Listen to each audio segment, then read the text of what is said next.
Engage quantum drive.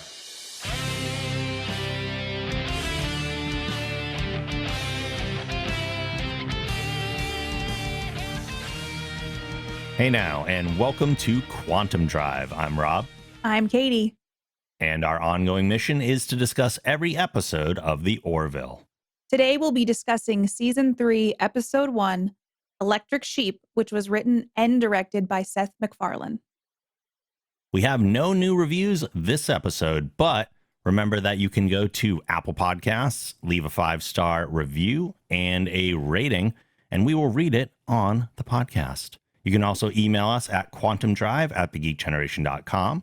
You can follow us on Twitter at quantumdrivepod. You can join our Discord to discuss the podcast and the show at thegeekgeneration.com/Discord. And if you'd like access to Mark's alternate one-sentence reviews, you can support the show on Patreon at thegeekgeneration.com/support. Before we talk about the episode, Katie has trivia. We have a lot of trivia and guest stars, which I was a little bit worried about considering, in the past we've been able to use Google and some of the other resources available to us because the show had already been out. So this is the first time we're doing this season where we're seeing it for the first time, maybe even a little earlier. I don't know. But being able to do a little detective work and find some fun facts has been kind of nice. So I feel like we're going to pave the way for some fun facts, hopefully. Agreed. Okay, so up first, there is a new character on the show named Ensign Charlie Burke, played by Ann Winters. And prior to the Orville, Ann had recurring roles on The Fosters, Wicked City, Tyrant, Zack and Mia, and 13 Reasons Why. Yeah, new cast member this season. I'm sure we will have a lot to say about Ensign Burke as we go through the episode. I actually had watched her on 13 Reasons Why. So when I was like looking up the cast, I was like, oh my gosh, I know who this is. So it's neat to see her in this environment, though. First time for me, so just learning about Ann Winters, and Charlie Burke at the same time. Mm-hmm. Up next, Tequilian makes an appearance in this as John's partner, if you will. And a Tequilian woman. A Tequilian woman. That's the race, yes. Yes, played by Alexis Knapp. And apparently she played Stacy in the Pitch Perfect movies and Tori in the first season of Ground Floor. Yeah, I love the first Pitch Perfect movie, and I watched Ground Floor for most of it. It was a sitcom. I don't even remember which channel it aired on, but it was a pretty good sitcom, and she was great in both those things. She's also a big Trekkie. Oh. So she probably enjoyed doing this role for that reason. Yeah. And oddly enough, and I don't know, I can't imagine this has any connection, but I follow her on Twitter and I've interacted with her a few times, but she's a big fan of albino animals. Oh. So I found it interesting that she's on a Star Trek-like show with pale white skin. It's a really interesting alien race. And that makeup job must have taken a long time, but it was very impressive. Oh, yeah, yeah. And this isn't the first time we've seen Tequilians in the Orville. When Ed and Kelly were in the Caliban Zoo, they met one in the episode of Command Performance. Mm-hmm. And there are two also sitting in the Union Council during Havina's speech in the episode Sanctuary. Yeah, I'm glad that I did a rewatch of seasons 1 and 2 recently, or else I would have probably missed a lot of this stuff. Yeah. Yeah, so Rob found some of these fun facts too, full disclosure. So I'm very grateful that Rob had his hawk eyes looking for stuff as well. We both do our homework. Yeah, we do our homework. Ensign Burke mentions that she was stationed on the USS Quimby during the battle with the Kalon. We see the Quimby get destroyed in Identity Part 1 as a Kalon interceptor makes a kamikaze run into it. I didn't realize that. Another little thing that I caught. I was coincidentally watching Identity Part 1 and 2 the same week that I got to see this episode. Mm-hmm. I don't think I would have made the connection otherwise. That's a fun Easter egg. The ship explodes and a bunch of people die, but it's like you wouldn't have picked up on that, like you said, had you not been doing a rewatch of the show. So I like that they tie that stuff together because it's attention to detail, and I do think it makes a difference. Yeah, world building. Hmm. Another thing, at the beginning of this episode, there is a dedication to Norm Macdonald, who passed away and played the beloved character of Yaphet. So I thought it was a nice way to start off season 3. And also, it's kind of sad, but Yaphet had my heart and has my heart, and it was really nice to see him in this episode. Yeah, I'm really glad that Norm got to get all of this done prior. So Yeah. at the very least, we get to spend some time with Yaphet once more. Yeah.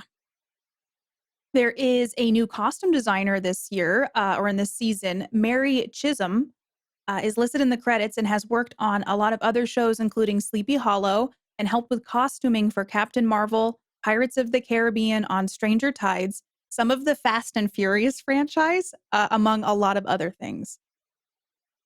Nice. There's a lot of costume updates this season. There are. Yeah, we'll get to some of those for sure. I thought it was noteworthy. Kevin Casca has joined this season as part of the composing team, which was already made up of John Debney, Joel McNeely, and Andrew Cote, who have all scored multiple episodes of the show. And Bruce Brottenton composed the main title theme and the music for the pilot episode. So Casca has been a composer on a lot of other features, including Patrick Swayze's starring feature called Jump, Laika's Paranorman and Missing Link, and some video games as well. Nice. Yeah. Big composing team, and I'm sure they needed every single person. There's a lot of new music this season, too. Mm-hmm. And Mark was pointing out, that's new, that's different. So, Mark's a music teacher, so he was just all about noticing the new music details of this season. There's a part of this episode where Claire is holding a banana while remembering Isaac, which is a callback to season 2, episode 6, A Happy Refrain, where Isaac brings a banana as a visiting gift to Dr. Finn. Yeah. So if anyone was touch. like, what's the banana about? Because if you're just jumping in with this first episode, you're like, why is there a banana? The connection is not the banana ray that we saw in the pilot episode. Nope. It's a different banana. At the end of the credits, there is a listing for COVID advisors, which stuck out to me immediately, and I paused the screen because they filmed this during a pandemic, so it's not like this was an easy time to film a show.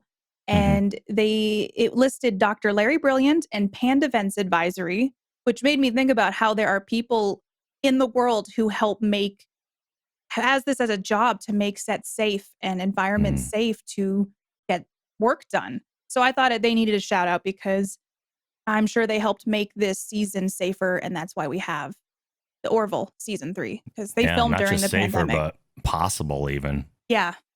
One thing I read and did some research on, you should expect longer than 50-minute episodes this season because they do not have the constraints of regular episode length being on a network anymore. So each episode, I believe, will be a little bit longer, and that means we just get more Orville this season. Yeah, that's something the producers confirmed a while back, I think. I mean, you can see the evidence right here. This is a 70-minute episode.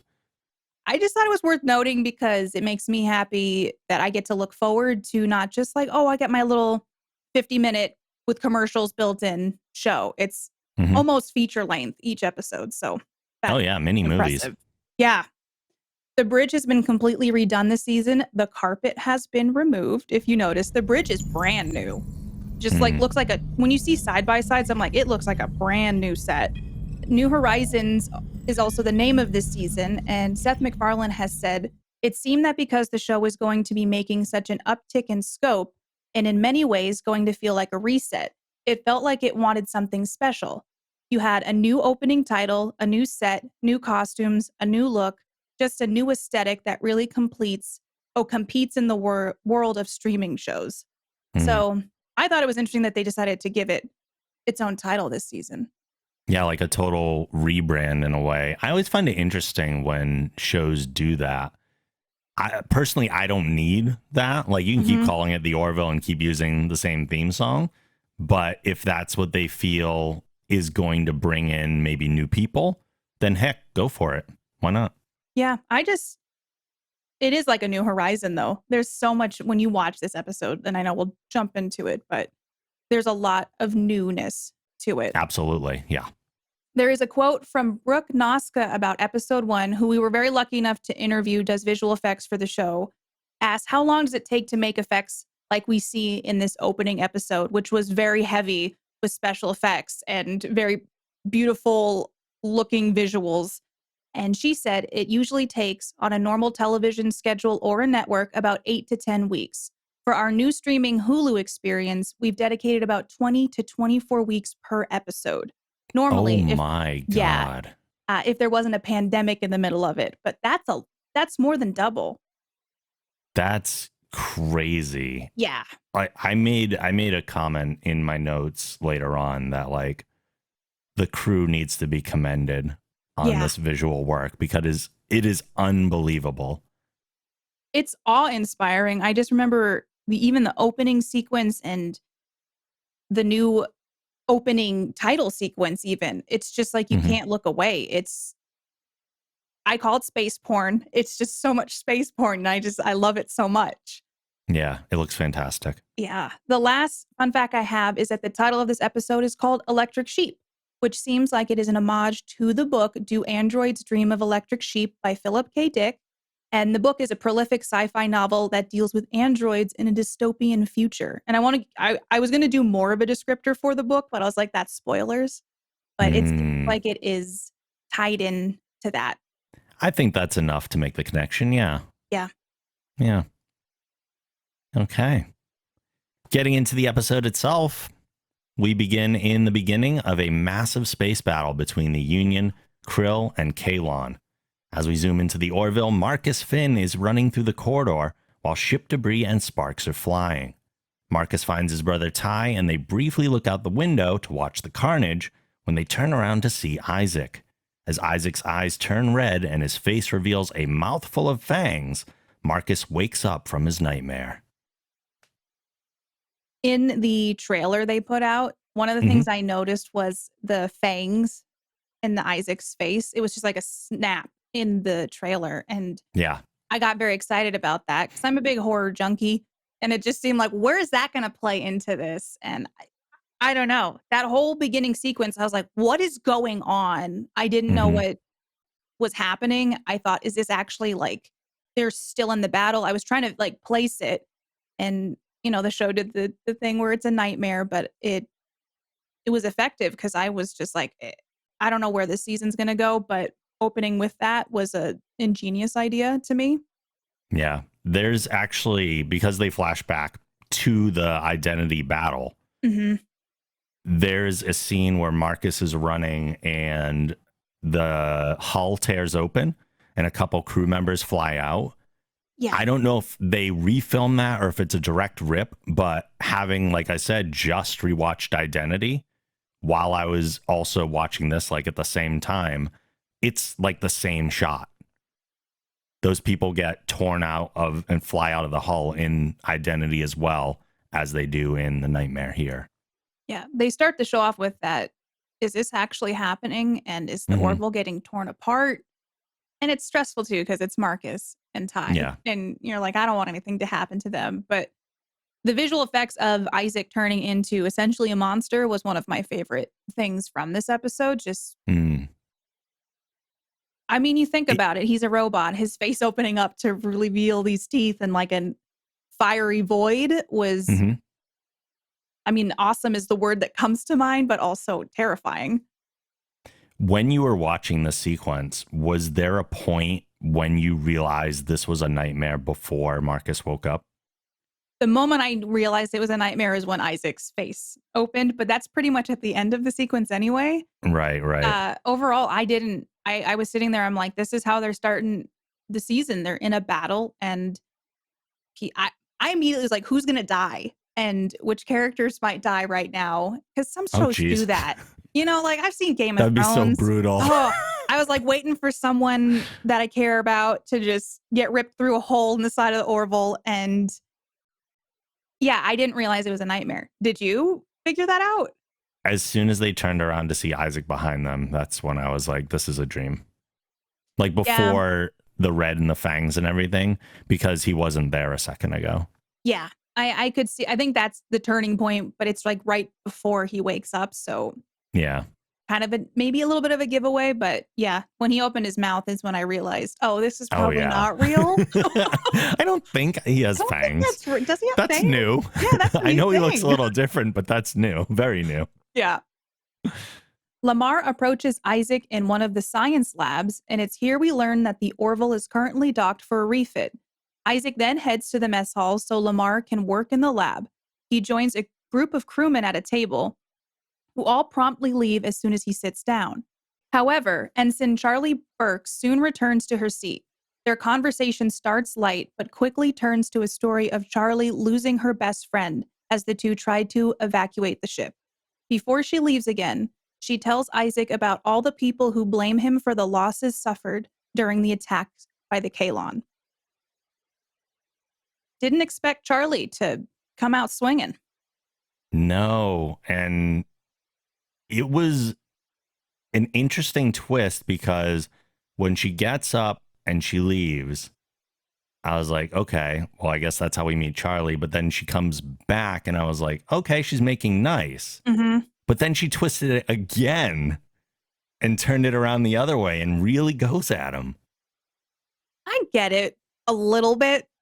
I love Isaac as a character, even though the Kalon want humans dead. Isaac has this like soft spot in my heart, and it just feels harsh right out the gate. Just I thought, when you know there's going to be a new character on a show, you don't think about, oh, they're going to introduce them in a maybe a hostile way, and that's how Charlie is introduced. And she just comes out the gate like, hey, people kind of hate you and they don't want you here. And I thought it was interesting. This is also when Tala overhears it.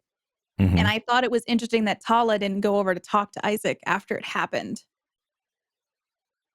She may have, but we didn't get to see it. Yeah, it would have been off camera if that were the case. But yeah, but I agree with you that she probably didn't, based on she just says later on, oh, I saw this happen. They do cut away to that epic sequence of the Quimby and her friend sacrificing herself for Charlie.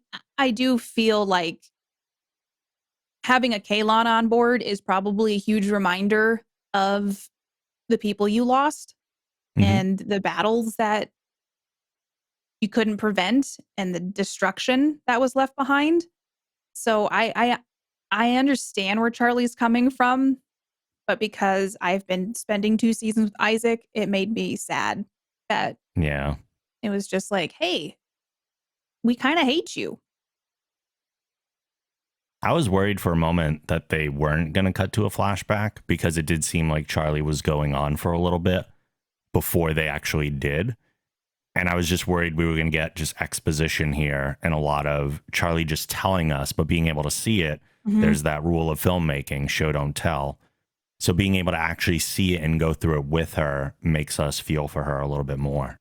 Yeah, I feel like it gives you a little bit more of her perspective, which I think makes it more palatable to go like, okay, I kind of get why she hates Isaac. But it also takes something different for someone to turn back around, sit down at a table, and then to someone's face, in this case, Isaac, just be like, hey, this is why you deserve to feel everything.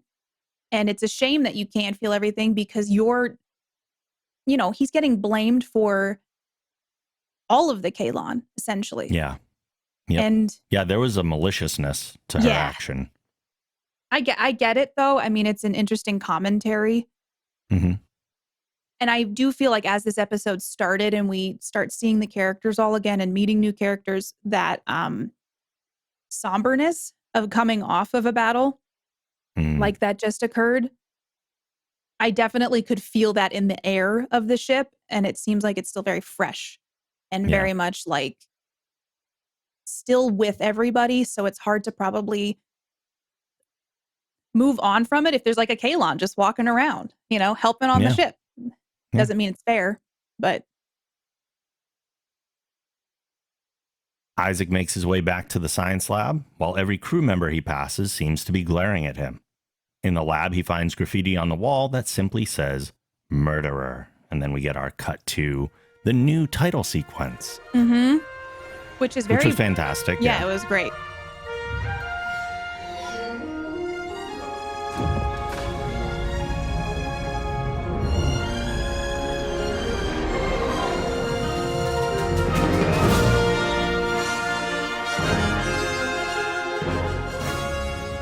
Ed and Kelly are called to the astrophysics lab by Tala to see the graffiti. They're unable to track who replicated the paint, as a mid-level access code seems to have been stolen to do it. With no other leads, Tala informs them that she overheard the conversation with Charlie and Isaac in the mess hall. It's here that Isaac reveals he's been harassed by the crew frequently since his reinstatement, but didn't report it because he's incapable of being bothered by it. I wish I could be incapable of being bothered by things. I always, you know how people put human qualities onto pets or inanimate objects? I do that with Isaac because I'm like, yeah, there's got to be like a little bit. It's kind of like Claire. Like he has to have something. He has to have that. And it's hard to still think about it in terms of like, how can he not be bothered by someone telling him nobody wants you here? Yeah. It's like, it's such a hard concept to grasp. But I know like later in the episode, you start to wonder, did it bother him? I imagine we'll have some conversations about that as we continue. In Mercer's office, Charlie swears that she's not responsible for the graffiti. When allowed to speak freely, the ensign tells Ed about how many people aboard still have a big problem with Isaac being part of the crew. I like this discussion a lot. I think both sides have good points. Yeah. We don't know that Isaac doesn't have some sort of sleeper program that could jeopardize the ship. Yeah. But like Ed said, he is a valuable asset if they can trust him. Ed kind of acknowledges too that maybe there is some, he didn't disagree completely with Charlie. I like how candid he was with her. Yeah. And said, this is something that a captain shouldn't necessarily admit, but I don't know that you're wrong. It does plant the seed, though, as a viewer. Like, does he have a sleeper program? Because technically, he kind of did, like a literal sleeper program in last season. In a way, to get home, yet he was still aware the entire time of what his mission was, which I think is the thing that they're really holding against him. Yeah, which is tough. That's something that's hard to resolve. It's like if you had a friend and this whole time they were doing something malicious, but they felt justified in it. And then after the fact, they just were like, it's just what I was supposed to do.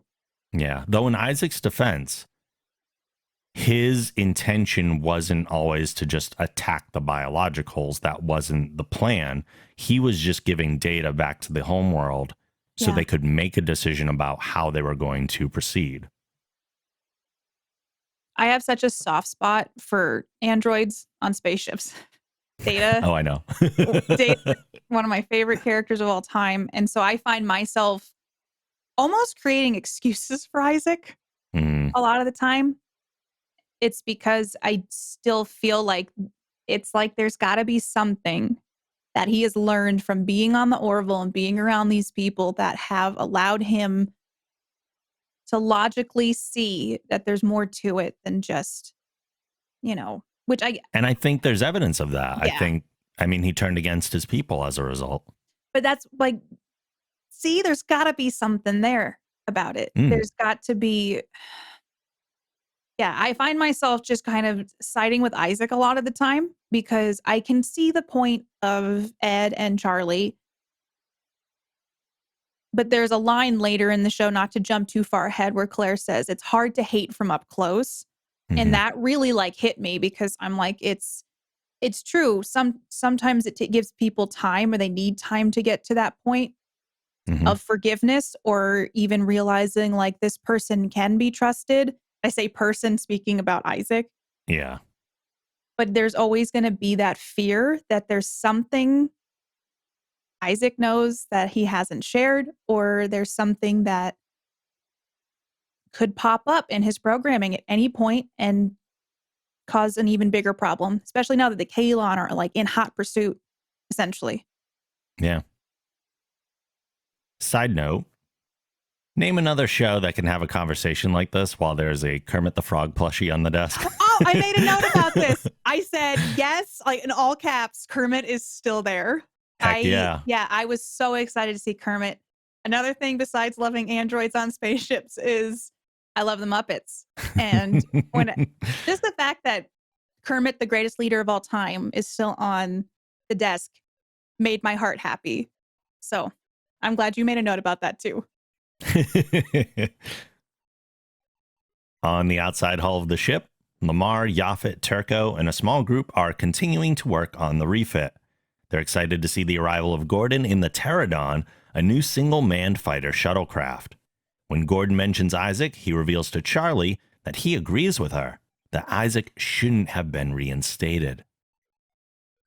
What do you think? Do you think Isaac should have been reinstated?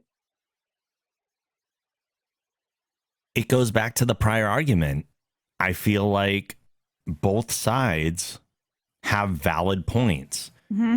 I do wonder, because we haven't seen Isaac's usage yet against the Kalon. Like, everything Isaac did prior to this is stuff that the Union would have done anyway, like using an EMP and stuff like that. Yeah. We have yet to see Isaac's usefulness to support Ed's argument. And until we do, it's kind of hard to fully side with Ed on this. But from a fan perspective and watching the show, I want Isaac around because I think his character is very important to the stories that they tell. So from an outside the show perspective, almost, yeah, of course he should be back in. I don't want to see Mark Jackson leave the show. I don't want to see Isaac gone. Yeah. But from an in-story perspective, it's hard to say one way or the other right now. It harkens back to me like Star Trek, where it's very gray. There's never really quite a right answer, but it's probably my thought process is like, oh, well, he did eventually help turn the tides so that we could. Like, that's a pretty heroic and, in a sense, a loyal response. Like, to turn completely on your own people. Yes, it took some time to get there, but it still happened. I could see from like the Union standpoint of being like, this person, I keep calling him a person because he's a person to me. Isaac is a valued member of the Union. And I like it because it forgives some of that stuff that happened that is actually can be unforgivable.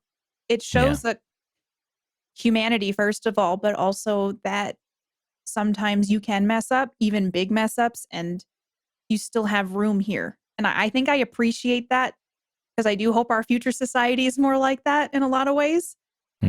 So I kind of like, I can see why he's reinstated versus not. Well, to make the Star Trek connection, as we often do, think about how many times some sort of sleeper program woke up in Data. Yeah. And he pulled the Enterprise into a dangerous situation and proved that he can just take over the ship whenever he wants to. Isaac's not far off from that. No. And would we argue that Data should have been taken out of Starfleet? Never. Maybe. Oh. You never. Yeah, but I do see more than one occasion. There's a similarity. Yeah. More than one occasion. And they don't know. So I do feel like one of the things from this scene specifically, Gordon saying that he didn't agree was very intriguing to me. I was surprised by Gordon's perspective here. I was too. This is another moment where I feel that somberness kind of kicked in, where it felt more, things felt a little different than it had. I mean, aside from Claire and her boys, I always thought that Gordon was probably the closest with Isaac. Because they had a lot of interaction. He amputated his leg and stuff like that. Like, they have a lot going together, and Gordon feels almost like a human tutor to him in some ways. However, we have seen Gordon betrayed by a friend before in Blood of Patriots. I'm wondering if he's having a hard time dealing with the betrayal of Isaac because it's so close in proximity to his other friend betraying him. Like, those things happen like side by side episodes. That's a lot. And Gordon might be really hurt from all that stuff. Gordon also seems like a very loyal friend. Mm-hmm. And I could see one of those like well-meaning friends who gives a lot. And then that one time somebody just like not stabs you in the back, but kind of stabs you in the heart. And Mm-hmm. I could definitely see that stinging. Because Gordon was even talking about how sitting on the bridge, he has to feel like he has to pretend. And Yeah. I thought it was a little harsh that Charlie was like, don't pretend, and essentially just Be mad. be mad. And I think that showed the two different sides of maybe dealing with it, more of like a sadness in Gordon and Charlie just being Mm-hmm. like fired up. And she even says, like, he might not be around for much longer. Mm. And I noticed that because clearly some other stuff happens in this episode, but because I watched this twice, obviously. And just when you watch it the first time, I was so emotionally invested in everything. And then the second time, I try to just take it all in. And then Mm-hmm. you know what's going to happen now. So I just noticed her saying that. And I'm like, it was almost like a misdirect of did she murder Isaac or write the murderer thing on the wall? Yeah. Oh, yeah. I think that Yeah. was an intentional misdirect. Yeah. Yeah. But I did. It seems like they're fast friends, though. I'm very curious to see in the future season where Gordon and Charlie's relationship is going to go. Mm. Claire and Ty then check in on Isaac in engineering. When they ask how he's doing after the incident, he simply states that he's functioning within normal parameters. Nothing super surprising about Isaac's reaction here. No, it is nice, though, that Claire, because clearly they're not together anymore, Mm-hmm. which makes sense. I don't know that anybody would be. Right. But that they stop by to make sure, hey, are you okay? Because I think Claire and Ty, they still see that life in him that Yeah. is more than just an operating system. Yeah, I agree. I couldn't help noticing in the scene, though, that we get our first look at the quantum core. Yes, which we get a better look at later in the episode. But this is we It's get to like super see it cool. now. Yeah. Just the visual effects alone in this episode, which if you're a new viewer, I feel like it's just incredible to see the details of. I mean, when Gordon's flying in on that new Pterodon shuttle, Mm-hmm.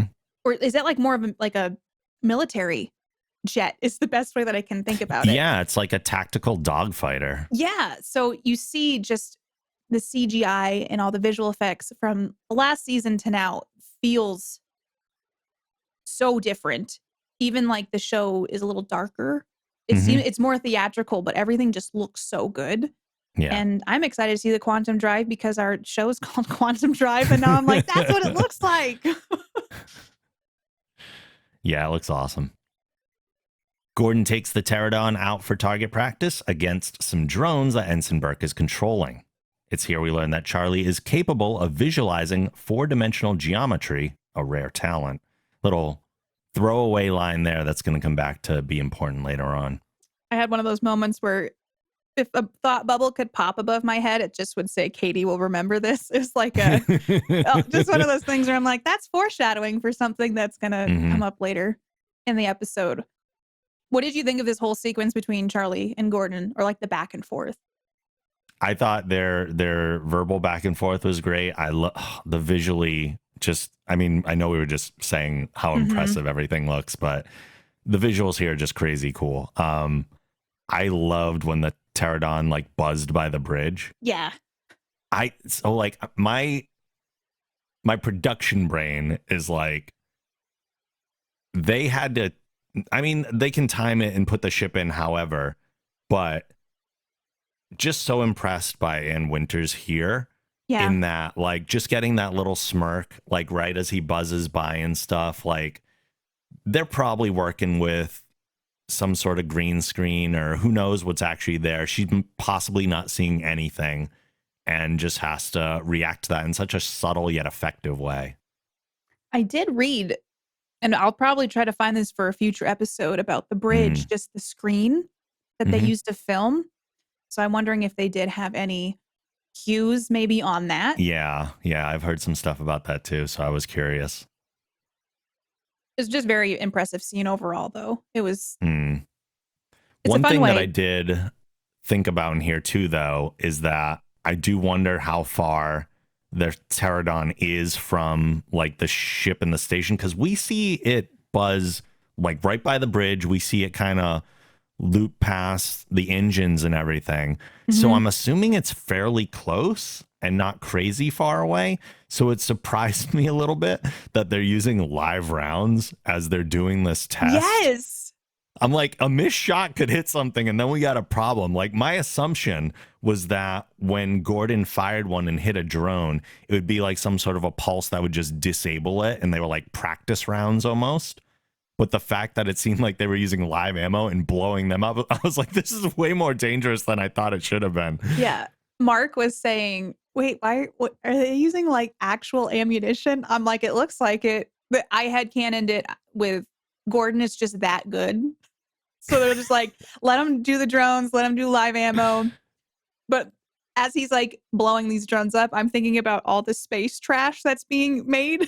Oh, that too. Yeah. They can clean that up. They'll That's clean fine. that up. But yeah, Yeah, I yeah, noticed that too. But part of me was like, maybe it is just like a simulated. I don't know. They have the Mm, technology. on the inside of the ship. I don't know if they have it on the outside. Plus, I True. don't know if that would be a true test of the pterodon if they're using simulations. Who's making those drones? Like, is someone just so pissed on like a lower deck? Like, oh my gosh, he's blowing up the drones again. I don't know, but I hope they come back for something. Yeah. Tala calls Kelly to report that they've identified who replicated the paint, and it was Marcus Finn. In Ed's office, Marcus is trying to defend his actions to his mother, while Claire is very angry with him. Ed says that they can let this one slide as long as it doesn't happen again. Claire calls Isaac to her office, and the two then head to the Finn's quarters. Isaac apologized for causing him distress, but Marcus doesn't want to hear it. He tells Isaac that the whole ship wants him gone, and personally, he wishes Isaac was dead. While then, we then see Isaac silently walking the corridors back to the science lab. He pauses for a moment to look out into space. In the lab, he leaves an audio log with the ship updates and his best wishes for the Finn family. Isaac extends his finger wires into a nearby EM amplification module, which seems to shock him, causing him to fall to the floor. His eyes then blink and fade out. Oh, The man. emotions that I went through. Oh, I'm sure. You were just Oh, talking about, are they going to kill somebody in the yeah, first didn't episode I back? didn't expect that.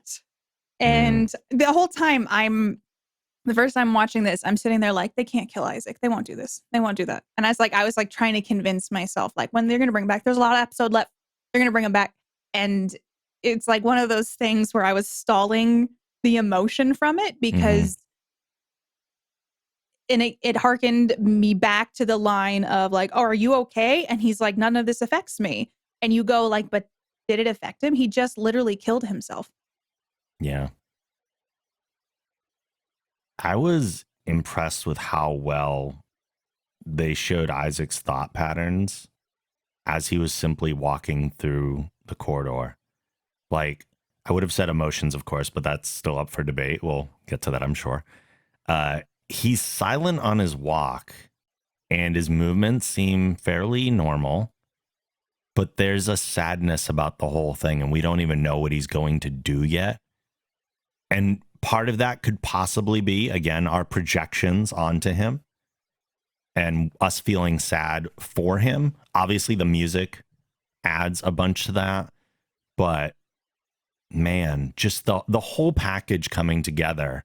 Like, I wonder if the direction to Mark Jackson was walk through the corridor as Isaac would sadly, even though his movements seem very normal. Like, can we feel Mark Jackson's performance through the suit, even though we can't see his face? I'm wondering in this scene. I think so. And I have a lot of thoughts because I know we do our like takeaway at the end. Mm-hmm. Just the way that they did this episode, because it deals with a very heavy subject matter, Yeah. which I didn't expect episode 1 to have, Isaac essentially taking his own life. Hmm. And we find out that that is what he intended to do. Yeah. It wasn't just like a psych, gotcha kind of thing. And when he's walking through that hallway, it's very much that pensive. You, even though he's a robot, he's thinking through his options. And I don't Mm. think that that is too far fetched from what an actual person goes through if they're contemplating suicide. Like Yeah. he went and and when you're gazing out into space, why else would he need to do that? I had that thought as well. Yeah. That was a very emotional response. It's not a logical thing to be like, let me go take one last look at space. And that's, I think, what they were alluding to. Mm. But one of the things that I very much appreciate is because, like, topics like this, you have to handle correctly. Oh, yeah. And I think that setup scene, the first time I watched it, I don't think I thought too much of it. And so then on my second watch through, you can feel the emotion in that Hmm. scene, like you were saying. And I'm sure, well, Mark Jackson had to have known Isaac's about to go do this. Hmm. So there had to have been maybe something, but that's so impressive that he was able to communicate that as Isaac. So yeah, Yeah. I didn't expect any of this because even in the trailer for the season, I think we see the murderer written on the Yes. Yep. wall. And so there's like, I got excited because I'm like, oh my gosh, they're going to deal with some like topics this season. Yeah. And if this is just episode 1, I'm very curious to see where they're going to go for episodes in the future. But I appreciate that they're kind of not shying away from things that could potentially be seen as controversial or Hmm. difficult for people to deal with. Yeah. Tala calls Ed and Kelly to the lab where they're joined by John and Claire to examine what Isaac did. When asked why Isaac would do what he did, Claire states that Isaac committed suicide, and John agrees. In engineering, Yaphet has entered Isaac's body in an attempt to repair the damage. Ed comments that he had no idea things had gotten this bad. Tala wonders how he could get to that place with no emotions, but Claire adds that she never believed he completely lacked them. When Yaphet reforms, he says that there's nothing he can do. Isaac is gone. Back in the Finns' quarters, Claire attempts to comfort Marcus and insists that this was Isaac's choice and his choice alone. This is the moment where I'm like, oh, did they kill Isaac? And part of me was like reconciling, like, oh, they maybe they did because Mm, the Kalon are such an antagonistic part of the show now.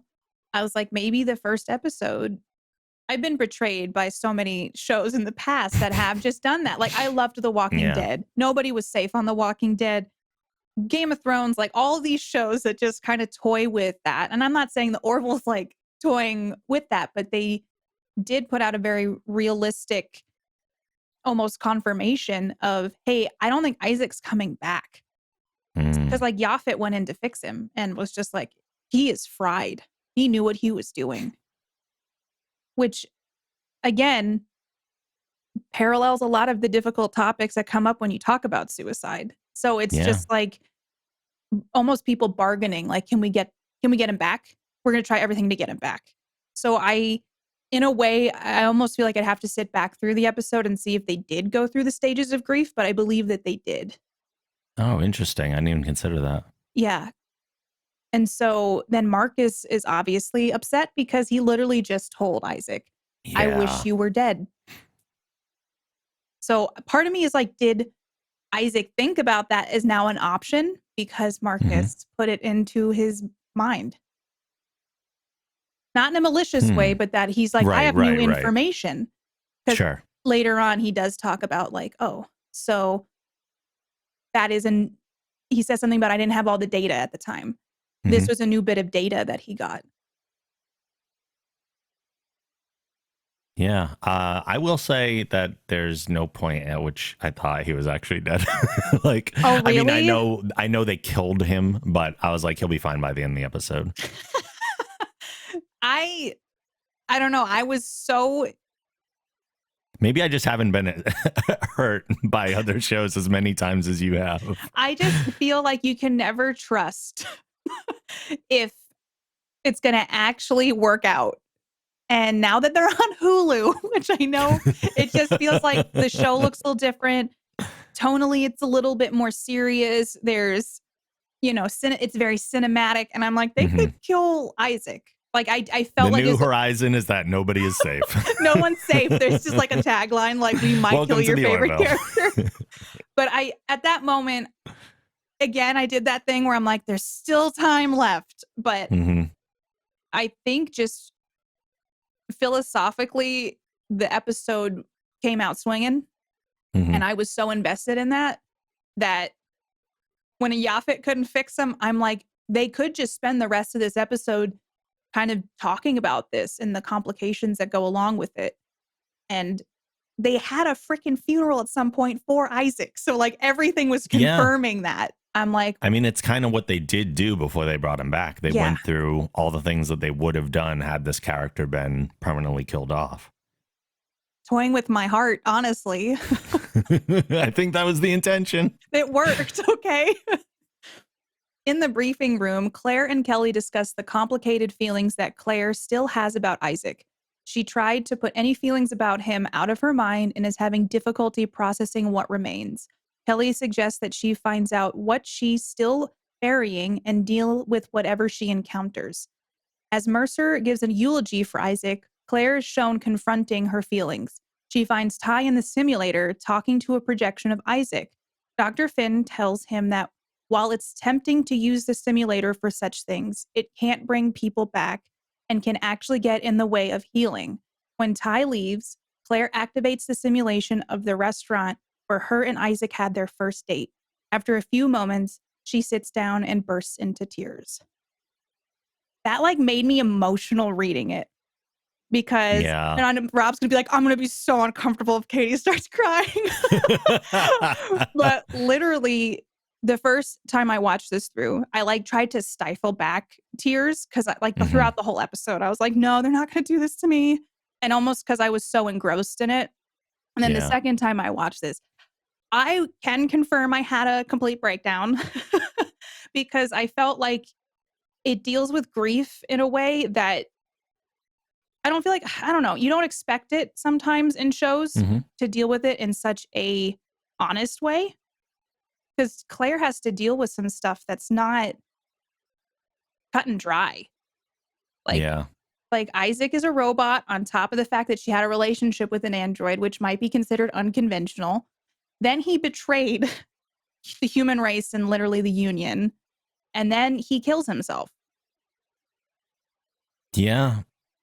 I mean, that's the conversation that Claire and Kelly had, right? Like Claire's almost scared to confront where she stands on all this because and she says something to the effect of like, if I find out that I still love him, what does that make me? Like, how do I respond to that? And regardless, like, what can I even do about it now?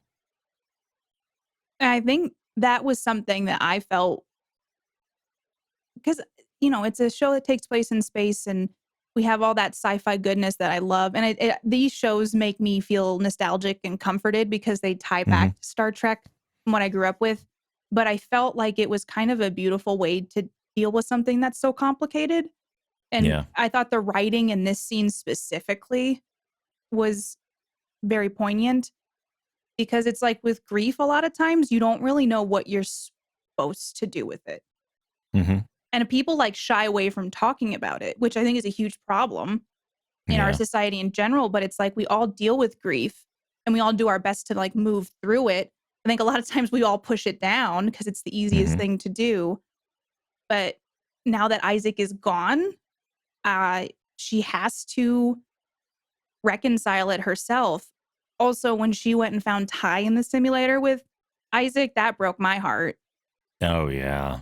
And just then it brought up this whole thing in my head of like, you lose someone, you could just go to the simulator and bring them back. Yep. And I'm going to not cry. I don't know why I'm going to cry, Rob, but it just brings up a lot of stuff like I have. So Yeah.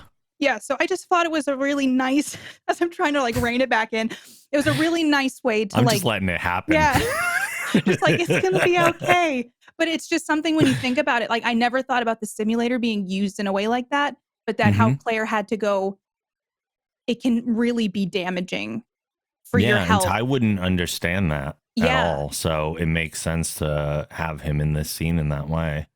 And then she goes to the restaurant and doesn't bring him back. Right. Which I thought was just kind of like the saddest thing ever.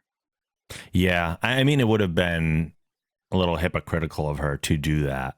Yeah. To tell Ty not to do it and then to go do it herself. But the fact that she's trying to work through things in her own way by just calling up the restaurant again and being like, this is a place where we were at, and this is how I'm going to approach opening the door to those feelings again and seeing how I respond to them. And Penny Johnson-Gerald is amazing in this scene. I know. Like, I can't imagine having to do that like by yourself, and you're not like working off of anybody. Just you need to just go through all this yourself right now. Yeah, which is a lot of what the character was having to do. Like Claire herself has to go through it by herself. Because like you're saying, it could have been hypocritical for her to have Isaac there. But I think both ways the scene would have been impactful. Because isn't another thing I noticed with this episode specifically, they have lulls with no music. And sometimes I did feel like that made things more impactful because you didn't have that distraction of like taking you out of, you know, just that there's a backdrop. There's something happening in the background for your ears to hear. It's just like you sit with it. And that's how I felt like you kind of have to sit with it with Claire. Yeah. The engineering team makes their way back inside after completing the refit. After a quick glance toward Isaac's empty chair, Mercer orders Gordon to take the Orville out. The ship leaves the station and engages quantum drive. I just had to linger on that. I know, I was excited when he said that. In Lamar's quarters, we see him in bed with a Tequilian woman. When she gets something out of John's nightstand, she asks about a fork that she also finds in there. John says that it was a birthday gift from Isaac, and despite Isaac not understanding the significance of birthday gifts, he kept it anyway. The two have a conversation about Isaac's choice, and John admits that he thought it was the wrong thing to do. She suggests that on her world, it's seen as a personal choice that everyone respects, and that it's the memory of that person that's truly treasured. At this, John seems to get an idea and rushes off to engineering. Which like is probably where you started celebrating. I was like, wait, there's hope? What did you think about, I mean, first of all, the special effects makeup was phenomenal, obviously. Oh, amazing. Yeah, always. I really liked this character, though. I like her for John. I was also a little bit like, oh, I guess everything with Turco is over, unless they just have like an open, casual relationship. I guess a lot's changed since the Kalon War This is John's new horizon. Yeah, this is John's new horizon. Yeah. I have to say, I don't remember what she called it, but she essentially eats rock candy after sex. Yeah. Just that he has like a piece of rock candy ready to go in the side table. But it was really nice that he kept that fork from Isaac. Yeah, I like that bit because I felt like it emphasizes what gifts are really about. Like it didn't matter that it was a fork with no huge meaning behind it. Yeah. John kept it because of who it was from. It meant something to him. Yeah. It was also kind of a good example of the ripples that Isaac has left in the ship that haven't all been negative. So, yeah, you know, even when like Claire's holding the banana, it makes you kind of smile because you remember the whole interaction that they had with the banana and the fact that John kept the fork And I mean, in a society where it doesn't seem like things are really important, Mm-hmm. and you look at their quarters, there's not a lot of stuff, which I kind of True. love about the future. It's all very minimal. And I'm like, there's so much less to dust. There's just Well, a they can lot. have anything they want at any Yes. time, really. So why keep it all around? It's not like you could go throw it away and just have it turn back into matter and be like, you know what? I want that back, and then just get it back later. Like, Yeah.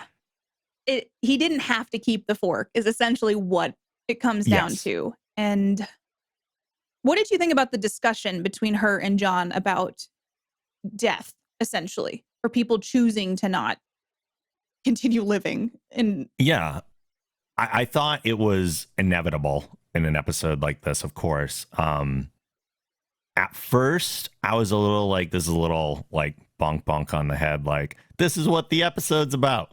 But it's also what I appreciate about sci-fi and about these kind of shows, because I mean, we've talked before about how one of the things we like about this is that they don't often force one side of an argument down your throat. yeah, And they present questions instead. So we're coming at everything from a human perspective. Isaac is not human. Her species is not human. There are other perspectives out there, and we can't say that ours is the only one that matters and ours is the only one that is right. So I felt like this scene was a good example of that back and forth, that give and take, because we are given two sides of an argument from two differing perspectives that are in their mind both right. And I thought their conversation about it was civil, which is also very nice to see when it feels like so many disagreements these days don't end up that way. it did upset John, though. You could tell that it did like Oh, sure. hit like a little bit of a nerve. But yeah, the conversation was civil. But, you know, the end point of what she was saying is that as long as you keep me in your head, that's what matters. Yeah. I'll always live up here, kind of thing. Which is then what triggers John to go, wait a second. And he rushes There might out. be something living up in the head. Yeah, but when he's leaving, he's just kind of like, yeah, stay as long as you like. I was like, that. Yeah, he was like, I hit it and quit it. Yeah. he could have been a little more forthcoming with why he was leaving and not make her feel bad. But I feel like that's a very John thing to do, though. So yeah, he is a ladies' man. At least they present. This is true. John seems, he's a ladies' man. Yeah. In engineering, Lamar takes another look at Isaac's body and removes a chip from his head. He scans it before and after he has Unk smash it into pieces. In the briefing room, John reports that he may have found a backup of Isaac's consciousness, possibly even hidden from Isaac himself. It is in a stasis field. But if they want to attempt to revive him, they have to do it soon. Based on the level of technology involved, they'd need the intuition of a biological brain that can visualize data in multiple dimensions. In other words, they'd need Charlie Burke. Mercer goes to Charlie to ask for her help, but she's not interested in bringing Isaac back to life. He insists that as a member of the crew, she could be duty-bound, but she continues to make the case that he killed her best friend. Among many others, Ed continues to make his argument, but before he can get an answer, the ship takes fire. The Orville coming under fire might be a convenient way to add some suspense here, of course, as we wait longer for Charlie's answer. But I think it's also a good way to allow the audience time to process their thoughts about this. I also got jump scared by that. Oh, yeah, I suppose that could happen. I was just like ingrained in it because Ed's saying like, I'm just tired of you acting like you have a monopoly on grief. And that oh, man, what a line that was. I know. And like nobody else has lost anyone. And I was like, that's an excellent point. Because there's, I can understand her frustration. But the fact when he said that and then there's like a jump scare attack on the ship, it jars you into like, oh, obviously they need to deal with this. But I thought that was a real whopper of a line. Totally. I don't know. Overall, I just thought the conversations in this episode and the fact that they had Charlie kind of be on the opposite side of things added a different perspective I didn't expect for this. Almost being like, cannot do it because like that's wild to me. Like she works for the union and she's like, I don't want to help. Like that's something I didn't expect, just being so staunch. And I'm glad he's dead. So, Yeah. I mean, that's just something that you think being a part of like a ship community like this, you just do for your crewmates. But what happens when situations like this arrive and you have strong feelings? Like, can you say no?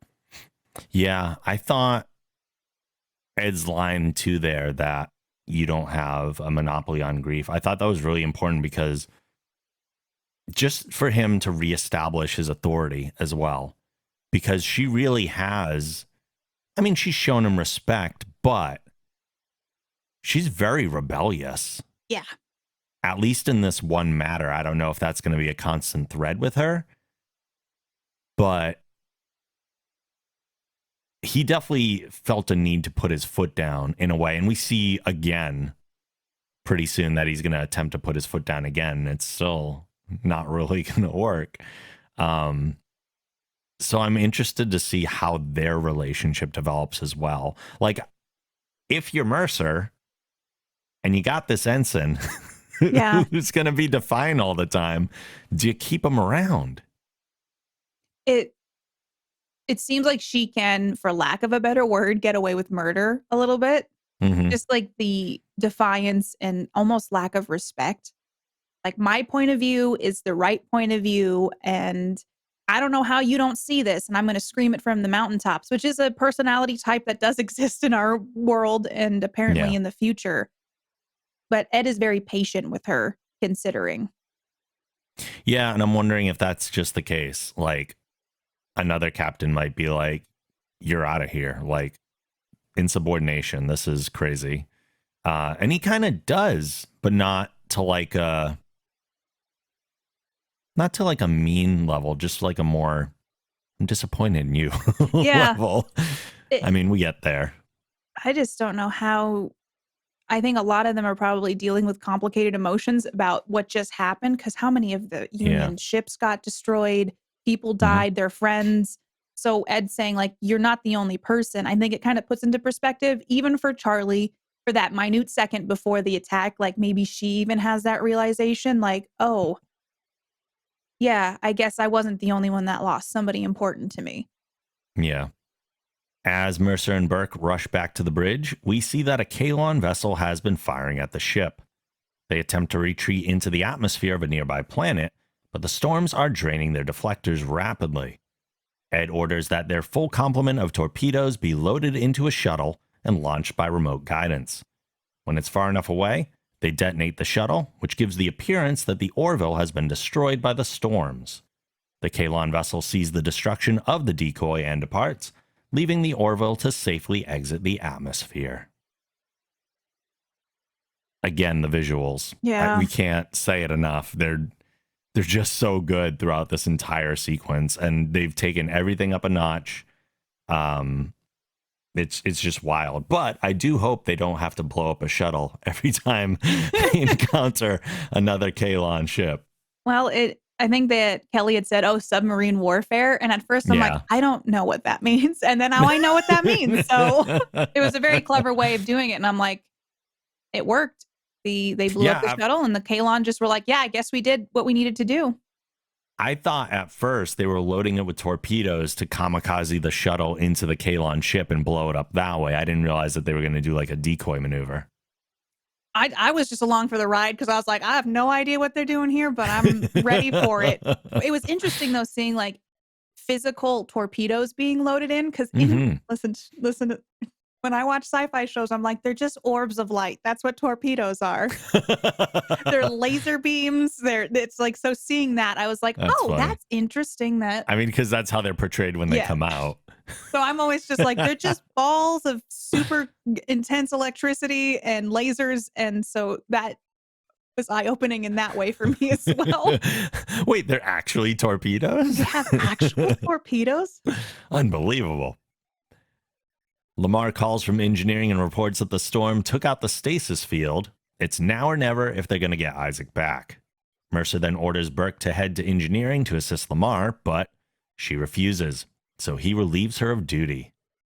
In the mess hall, Marcus introduces himself to Charlie. She mentions the graffiti in the lab and insists that they have something in common. She's surprised, however, when Marcus then asks her to help Isaac. He believes that he's the reason Isaac did it. Charlie insists that he wasn't the cause, and though she's glad that he's dead, it remains a tragedy anytime someone commits suicide. Marcus says that when he told Isaac he wished he was dead, he thought he meant it at the time, but it's not really what he wants. Marcus has grown up a lot. Like, not just from the perspective of, oh, a child actor has grown up more, Right. but just his character has. Oh, yeah. I was just sitting there, like, watching the scene, wondering if it was enough to convince Charlie, because she is so intent on, like, no, he doesn't deserve to live. He's dead. Great. I have some big thoughts on this that are stored in my takeaway, so I will get to those later. For me at least. And for me, I'm like, I'm just worried I'm going to cry during my takeaway. So with Charlie, though, it's interesting that Marcus is the switch that changes her opinion on it. Mm. Because I just feel like she is so stuck on the fact that Isaac is bad to have around. She doesn't want him around. But perhaps the humanity of Marcus and the impact that Isaac had on Marcus is enough to convince her that his presence is important to this kid, and that's more important than how I feel about it. It would be the first time Charlie really considered the feelings of anybody else in their relationship with Isaac versus how she feels about him. It does bring up a good point that in that prior scene with Ed, and he makes that statement of, why do you get to have the monopoly on grief? Yes. If that shows also like the catalyst movements of it, like it's more nuanced in the sense of she's had some time to process and then maybe come to the conclusion that maybe she's not right, or maybe there's other things that are more important than how she feels about this. Right, because other people have lost things too. Yeah. We then see the illumination of what looks like a technological city, but it's soon revealed to be the circuitry on the inside of Isaac's head. When we zoom out, we see Lamar and Burke working on Isaac, who comes back to life and sits up. When Isaac asks for an explanation, Charlie tells him that she didn't do it for him. So she's still holding that grudge, and that makes sense. Like, I wouldn't expect her to totally change her mind right now. This is also when we see how her brain works in the sense of the fourth dimensional geometry, right? Yep. Yeah, so it shows off that she has a specific skill that only she could help bring Isaac back. She wanted to be relieved of duty almost immediately. Oh, yeah. Do you think she did it for Marcus? I do. It's the only evidence we've seen, really, of if she did it for another reason, we weren't shown anything else. Because Charlie comes out swinging in this, literally just swinging with a lot of controversial and hot takes everywhere. But throughout this episode, I do feel like there's even a growth arc for her. And it makes me very interested to see where her character is going to go this season, because there is room for her to be influenced by others. Yeah, I am curious to see what her arc's going to be, and they're starting at a place where there's room for a lot of growth. So yeah, I hope they're Isaac and Charlie BFFs by the end of season 3. I don't know if we're going to get to that point, but I do think there's going to be progress there. Yeah, I would hope so. Me too. In sickbay, Dr. Finn is counseling Isaac and asking how he's feeling since being revived. When she asks why he did it, Isaac says that his presence on the ship has been detrimental to the operation of it. His deactivation was intended to restore the efficiency of the crew. Accepting that he won't admit that feelings may have played a part in his decision, Claire offers a logical argument to convince him not to try again. She proposes that the psychological damage of the crew would be greater if he succeeded in deactivating himself again, resulting in an even worse crew efficiency.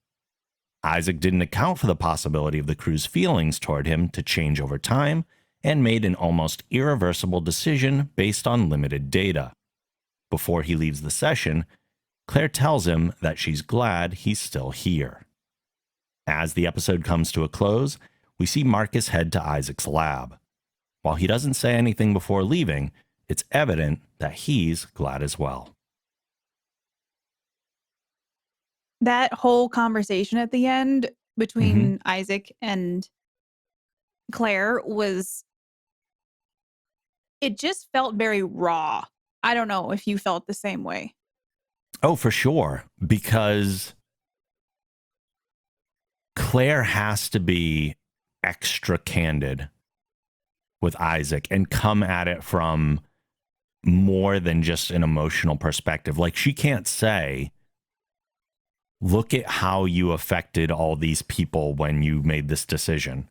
She has to go around that and convince from a logical perspective too, which is also interesting because now there's a logical perspective to it too. It's not just tied in emotion. It's not just tied in how people feel. Like, there's a lot of arguments to make against it. And because she has to come at it from every possible angle and convince this person, I said person too, convince this person not to do this again, she has to be extra forceful. And obviously she's coming at it from an emotional place too, where of anyone on the crew, she's the one who really, really, really wants to make sure he doesn't go through with that again.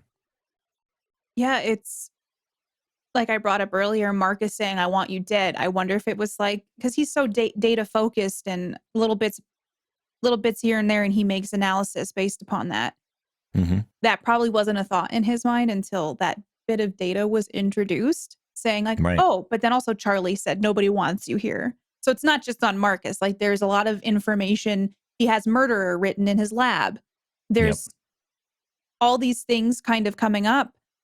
And I do wonder if by a lot of the people asking, are you okay? You've been being harassed this whole time and you haven't told anyone. And him going, I'm not bothered by this, but getting that feedback, almost setting off maybe it's a logical choice to be bothered by this. And if it's bothering... Oh, that's interesting. Yeah, and if it's bothering the crew, me not being here makes sense. But I did not consider that. There's got to be something, Data got an emotion chip. There might be a tiny emotion chip in there. I'm just saying. I mean, this is the constant debate with Isaac that we've had over 2 seasons already. How much does he feel and how much does he not feel? The way he presents things is that he does not, and yet we keep seeing these little pieces of evidence. It's just there's something about Isaac that seems there's more to him than just an operating system. And I don't know if that's just me wanting it to be that way, but I swear there is something there that's more human than not. Because he did go through these steps to be okay, if I do this, then it's going to make everything better for the crew. Why would he say at the end, give my best to the Finn family? Exactly. That's what I'm just saying. There's little breadcrumbs. It's those little things. Yeah, absolutely. So it's enough to argue it could just be that. If he was completely robotic, those personal touches wouldn't exist in my head. He wouldn't have signed off with that. I agree. It's the last thing he thought about. Just saying. Okay.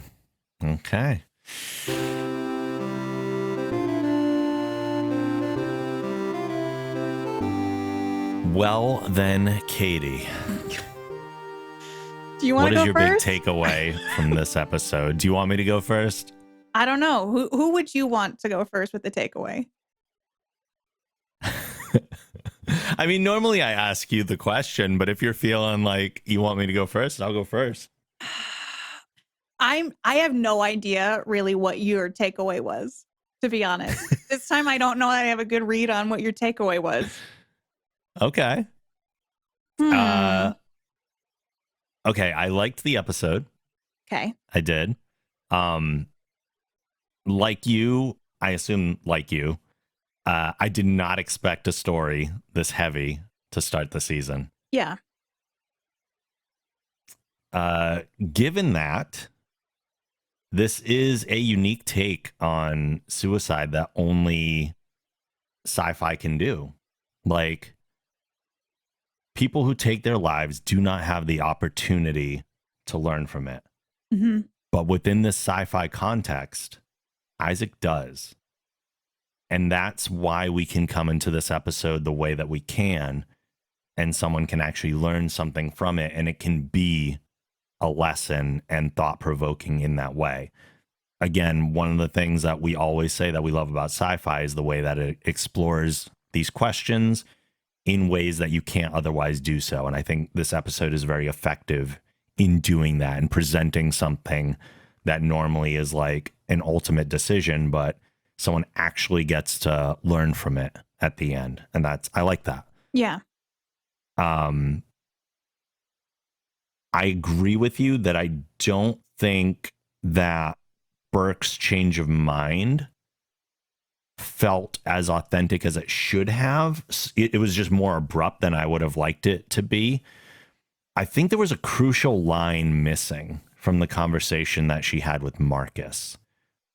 If Marcus had ended their conversation by saying something to the effect of, "He was my friend," I was waiting for something like that, and he didn't say it.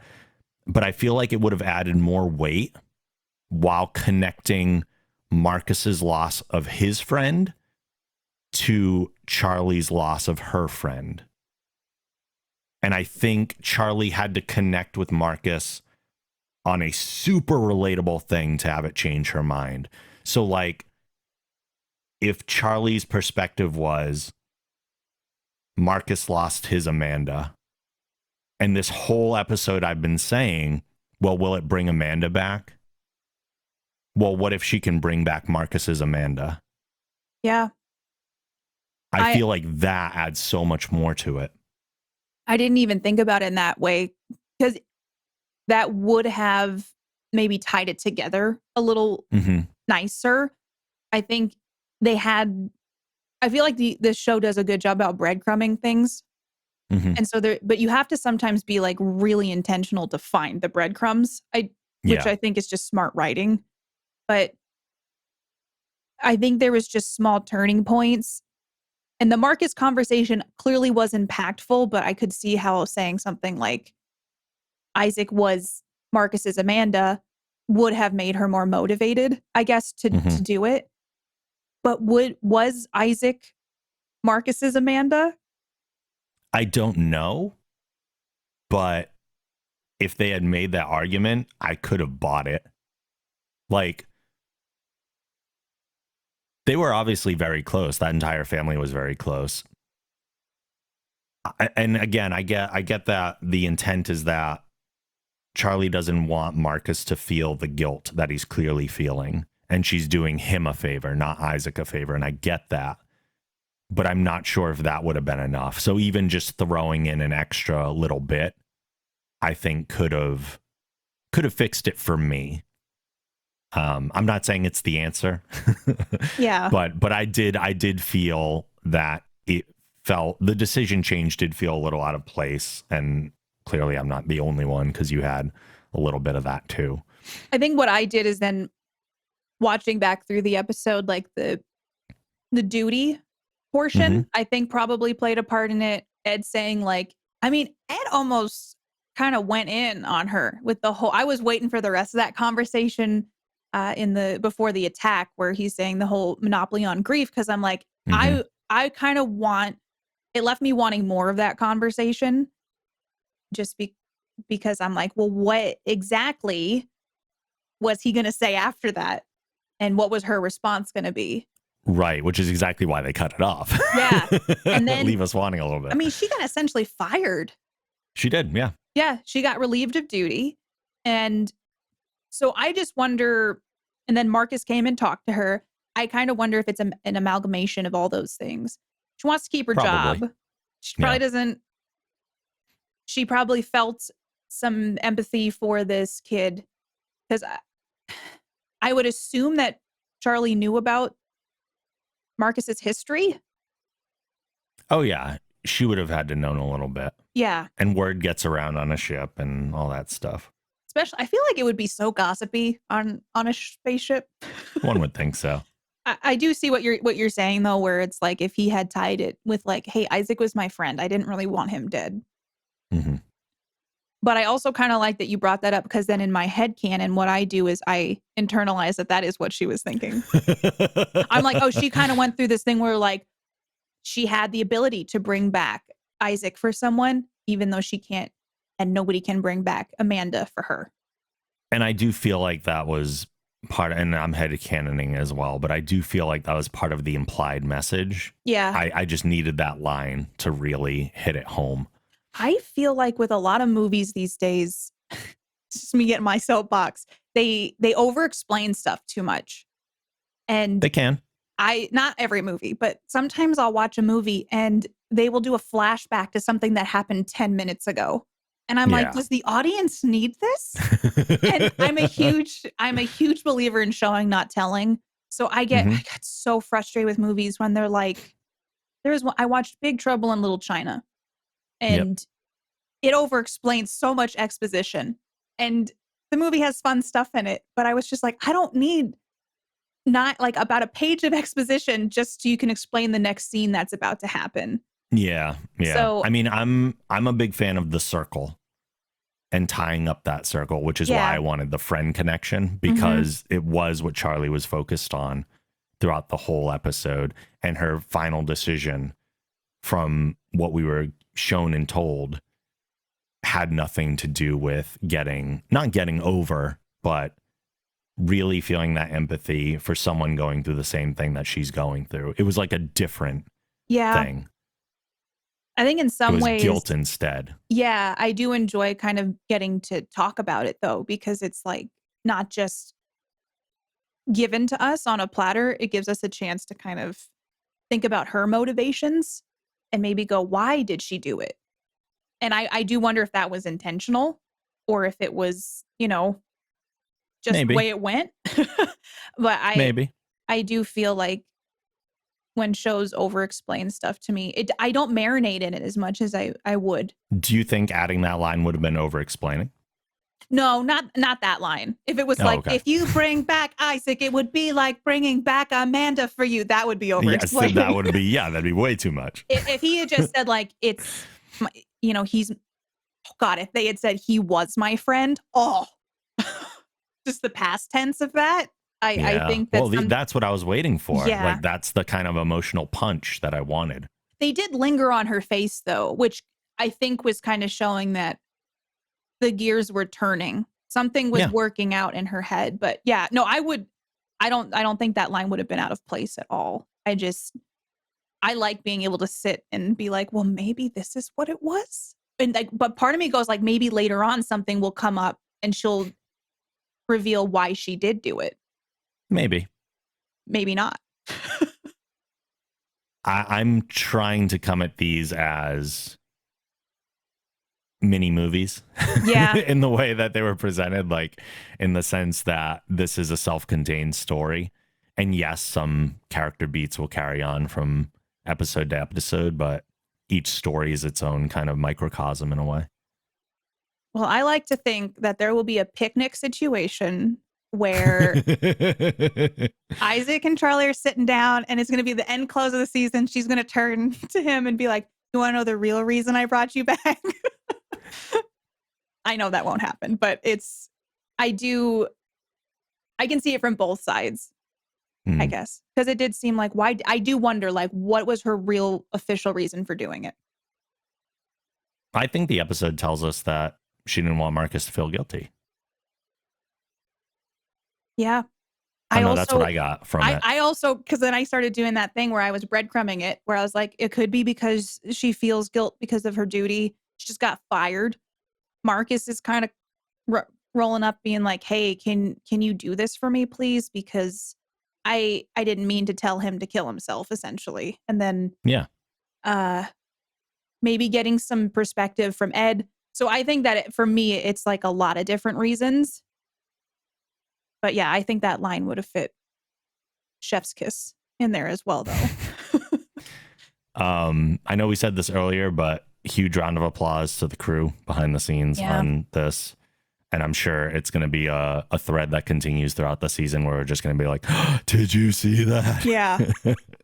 That's going to happen constantly. The new sets and the designs look incredible, of course.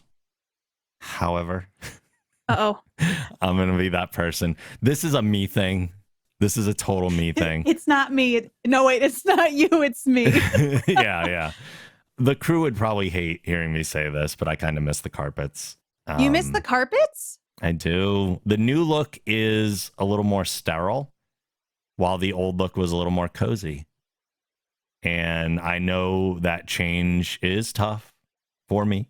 It's hard for me too. Which is why it's a me thing. And it's probably just going to take me a little time to adjust to the new look. I have no issues with the new look. Mm-hmm. I just was used to the old one. And that's just a me thing. I'm going to be honest with you. And I feel like I pay very close attention to detail. I didn't even know there was carpet in the first set. I saw the new stuff and I was like, wow, this looks really good. Until I saw the side by sides, I didn't realize how drastically different it does look. Oh, yeah. Yeah.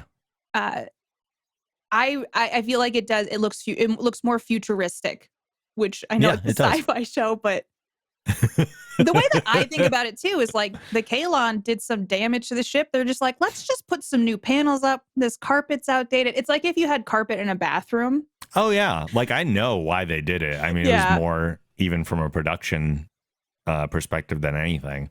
So I fully support their decision. I was just like, missed it a little bit. That's all. I'll get over it, but I just missed it a little bit. I'm kind of curious, like in a few episodes, like if I ask you again, like, so how you feeling about the bridge? Like, interesting. Yeah. How many episodes is it going to take me to be like, this is the way it looks now? All right, Rob, how we doing with the bridge?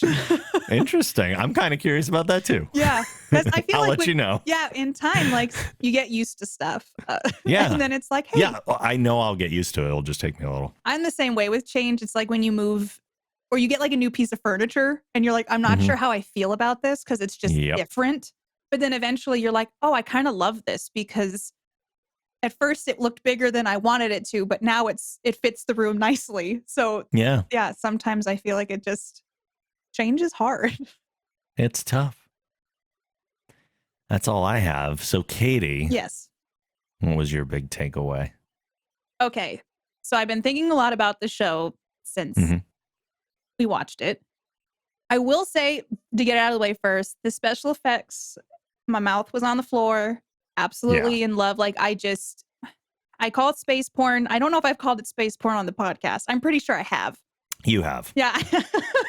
Just like the big grandiose views of star fields and nebulas and ships and planets. And I'm just so excited for this season because I know there's going to be a lot more. I've seen some screenshots and also this episode alone, just based on like even when they were working outside of the ship, all the details of the new tools, the quantum drive core, it looks so good. And I am a hardcore critic of CGI in our day and age because sometimes it just doesn't look good. Oh, the new aliens in this episode too. There's just a lot of stuff that made me excited about this season because you can tell that a lot of love went into this, a lot of detail went into it, and a lot of hard work during a pandemic went into this. But it still had that like Orville feel, which I really appreciated because like with moving to a new platform, you know, it seemed like the budget went up, which is great because it's very much reflected in the show. But you always get nervous because you're like, I love this show. Is it going to still have that same feel that it did the last 2 seasons? And I really do feel like it had that hold on me just like it did before. So in a way that was comforting to me. So there's the topic of suicide that comes up in this. Obviously. I have my degree in psychology, so mental health topics are very important to me and people taking care of themselves. But I thought the fact that they dealt with something so serious, like right out the gate, was impressive. And it made me appreciate the show more. Because at first, when I watched this, I was like, oh my God, they're going there. Mm, And I think by having Isaac be the one to do it, it removed the humanity of it. So it made it more palpable. Like it's not as heavy. It's still heavy because Isaac's one of my favorite characters. So yeah. I didn't want him to do that. But I thought that the way they dealt with this beautifully, because it's so difficult to talk about these topics, and sometimes shows do not deal with it well, I don't think. And there's a lot of like nuanced things that they did in the writing, such as like Isaac going and looking out the window Hmm. specifically. I feel like seems like such a small thing, but it mirrors like what someone might be going through when they're thinking about what their options are. And so Mm, Isaac did it because it was the logical choice.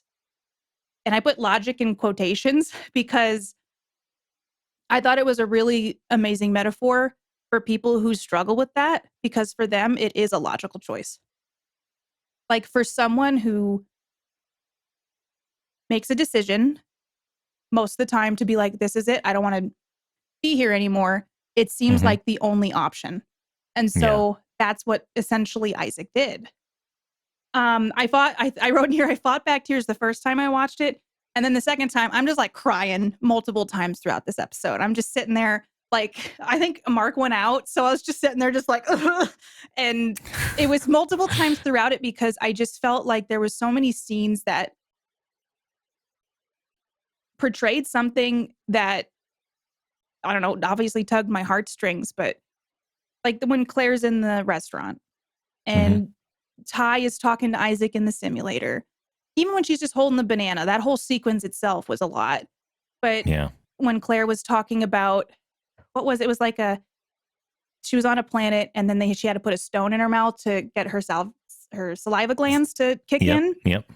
Just the metaphors that they used, I appreciated because it's like a complicated grief, and they took the time to discuss grief instead of just glossing over like Isaac died, let's fix him. It Right. it, like, showed the crew and certain important, like, people to Isaac dealing with it.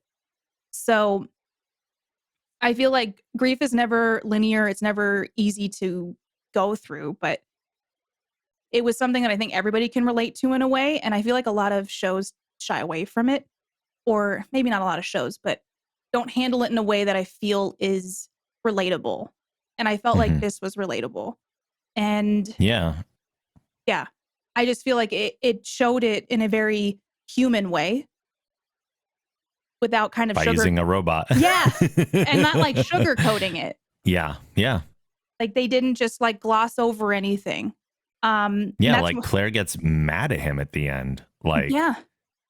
and that's a very human reaction. When Claire's sitting across from him and trying to like logic or reason with Isaac, Isaac doesn't see the fault in what he did.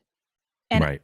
if you're dealing with someone that you care about who is thinking in those ways, it's so hard to try to show that person why they're important when Hmm. it's just such a difficult topic, I think, to finesse.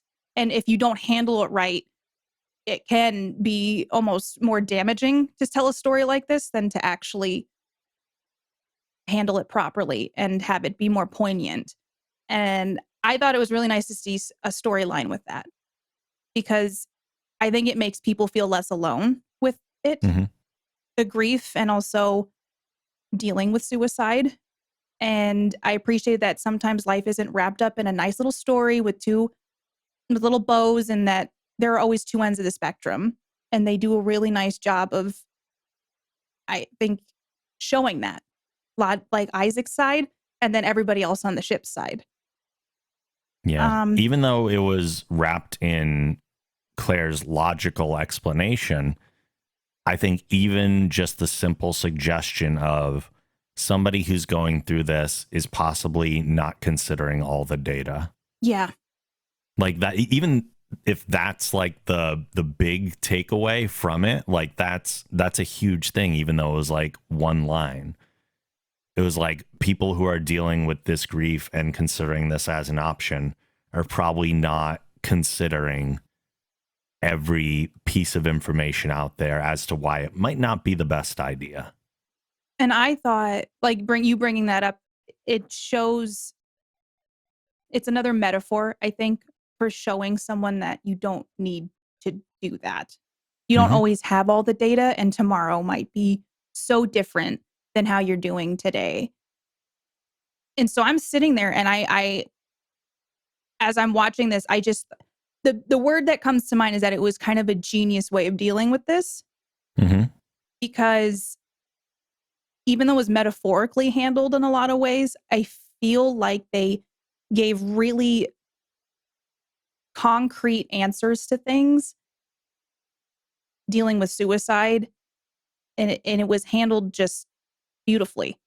It was just honestly, just the way that they told this story worked so well, Yeah. because it's such a gray area, and it made me really think about how much I missed this show, like, now that it's back, because Yeah. I left this episode, I felt, like, so mentally stimulated, I was satisfied, and then I just literally sat with the conversation and this topic and in a way that I wouldn't have otherwise. So, Mhm. I just appreciate the way that they take the time to write difficult things, because it's not the first time they've written, like, about difficult subject matter. No. So, I walked away from it feeling like, "Wow, that was a heavy episode," but I was just grateful it existed, is the best way to put it. Yeah. I don't know. I guess I didn't cry. I almost cried earlier in the episode, but I it's also almost hard to put into words how I don't know, they got it right, I feel. I do too. So I liked the episode, even though it dealt with something very, very heavy, and Yeah. I just appreciate that they took the time to tell it. Well, then, before we get out of here, we have one more thing to do because Katie's husband, Mark, is also a big fan of the Orville and always leaves us with his one sentence review. Should I go get him?